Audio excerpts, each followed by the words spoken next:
Hello everyone and welcome to another video. This is Asma Moore Tarakeng, who apparently prefers to be known as Mark Promes. Some scammers like to spend days grooming their potential victims, and some just like to get on with it. Mark Promes is one that just likes to get on with it. Serafina first saw Mark's message request at 9 minutes past 9 on a Monday morning. They exchanged the usual pleasantries, and then he asked where she was from. And she said, "I live in a little town called Glastonbury. It's in England. Where are you?" He said, "Well, I'm from Leiden, Netherlands, but currently in Scotland, North Sea. I'm a drilling engineer." They exchanged a few more pleasantries, and then he launched into the usual scammer sob story. "Well, you got to get it in somewhere, haven't you?" He asked Serafina, "Are you married?" She said, "No, I had a long-term partner, but we split up 2 years ago. We wanted different things in life. We're still friends, and he has a lovely new lady now. What about you?" "I'm a widower," he said. "Lost my wife to cancer 5 years ago." "I'm so sorry," said Serafina. "It's okay. It's past now," he said. "I have decided to move on with my life for the sake of my only son. He is just 14 years of age, currently in a boarding school in Leiden. He has a guardian who looks after him till I am home." "What's your profession and occupation?" he asked Serafina. "I'm a spiritual lady," she said. "I work to bring peace and harmony to people's lives. I also make and sell my own knitwear. What do you do?" "I'm a drilling engineer," he said. "I work under the United Nations." "UN?" said Serafina. "I didn't know they did drilling. I thought it was the big oil companies that did that." "Yes, I work in the rig," he said. "It's an oil company. I'm being contracted." Serafina thought of making a joke about him getting smaller, but decided against it. Instead, she asked, "What do you actually have to do?" He said, "I have to plan, develop and supervise the operations necessary for drilling and gas wells in the rig." "Sounds complicated," said Serafina. "No, it's not," he said. "You can ask anyone about it. My job is only focused on how oil and gas are drilled from the sea wells." "OK," she said, "but it still sounds complicated to me." "How long have you been on the rig?" she asked. "I've worked in the rig for more than 20 years now," he said. "What do you think drilling engineers do? It seems you don't know much about my job." "No," said Serafina. "I've never met anyone that works on an oil rig. I'm sorry, I have no idea what you do." "Do you stay alone?" he asked Serafina. "Didn't I tell you my partner and I split up nearly 2 years ago," she said, "and my daughter is in India?" "Don't you have pets?" he asked. "No, I don't," she said. "I do think I might get a cat." "I like pets too," he said, "but don't have any for now." "I guess you can't if you've been on an oil rig for 20 years, said Serafina, trying not to sound too catty. "I do come home on vacation and am nearing my retirement," he said. "Have you worked on the same rig for all that time?" she asked. "No, I've been transferred to other countries, but I've enjoyed my stay here. I've been here for 5 years now." "I have travelled a lot of countries," he said, "some on job, others on vacations." Serafina said, "Next time you get leave from your oil rig, you must come to Glastonbury. I could show you round." "I will be sure to do that," he said. "I'm looking forward to seeing you." "That would be lovely," said Serafina. And then he added the old scammer classic, "I hope you don't mind if we communicate more on Hangout apps. I often communicate more on Hangouts with my friends and loved ones." The scammers do that because they know that Facebook and other social media apps are very likely to delete their fake profiles. Something that's clearly happened to our man before. Over on Hangouts, he said, "I like this app so much, it's safe and very private." And then added, "I have had my Facebook account hacked once. Decided to be chatting here with my friends. Thanks for being my friend." Serafina said, "There are so many hackers on Facebook. It's frightening. It happened to my friend a few weeks ago. Someone got into her account and was sending silly videos. Horrible." "That's very horrible," he said. And then, preparing Serafina for when his fake account does disappear, said, "When I see how our friendship turns out, I might disable my Facebook someday."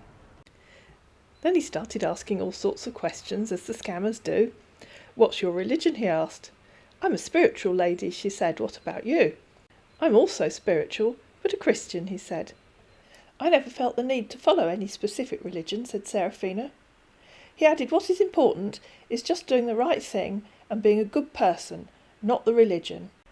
And then he randomly added one of the scammer's favourite questions. "Do you have a favourite colour?" "Mine is blue and white, sometimes green." Scammers currently seem to have 2 obsessions. What's your favourite colour? And what are you eating? They all seem to be obsessed with food. What have you had for breakfast? What are you having for lunch? And what are you having for dinner? More than one has asked me to send them photographs of what I'm eating. I never have. I did send one a photo of an empty plate. Back with the latest edition of Question Time, he continued, "What type of car do you use?" "It's a Renault," she said. "What type of car do you use?" "I have 2 Chevrolet cars," he said.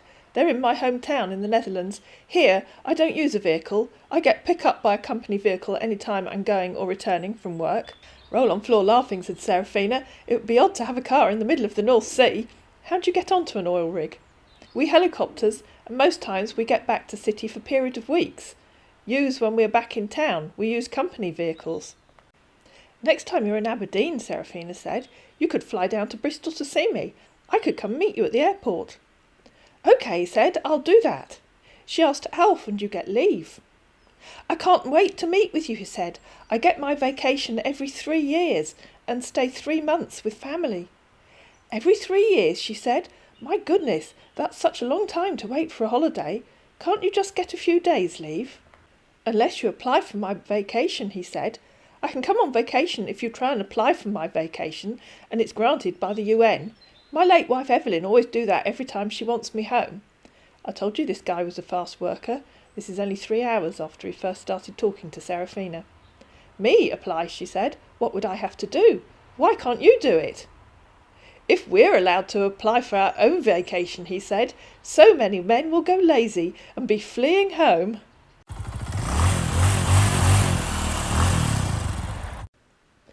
"What do I have to do?" asked Seraphina. "They take fees for applying for vacation, but not really much," she said. "Oh, there's a surprise. I never thought you were after my money." "Evelyn does that always," he added. "That's OK," said Seraphina. "You can pay me back." "Yes," he said, "for sure. I will do that." "What do I have to do to ask for you to get a week for holidays?" asked Seraphina.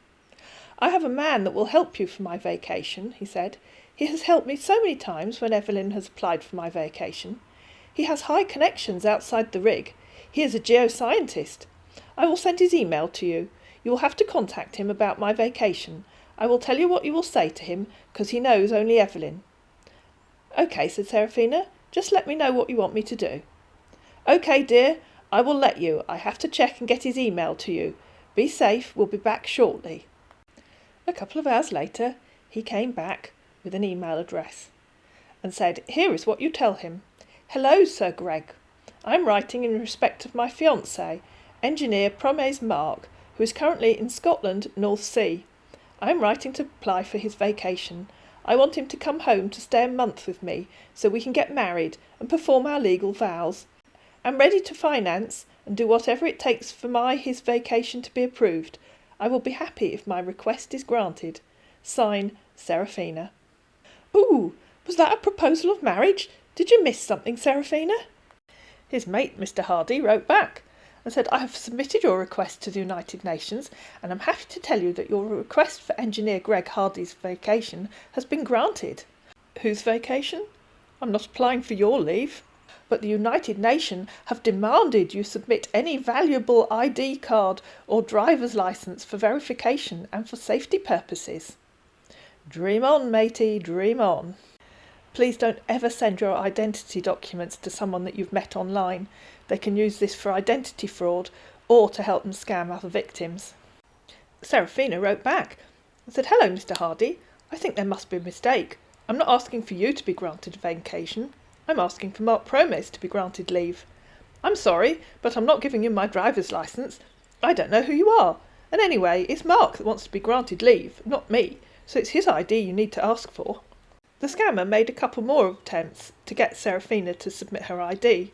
She refused, saying that her daughter had told her never to send her ID to anyone online. Finally, the scammer gave in, because obviously they're after her money, and said, "It's OK. He can also send his ID as well. It's just for verification process. I will email him right now."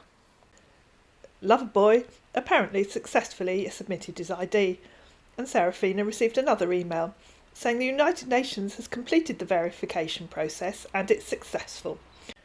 They have requested you fill the location and where he will be arriving and period of time which you want him to stay.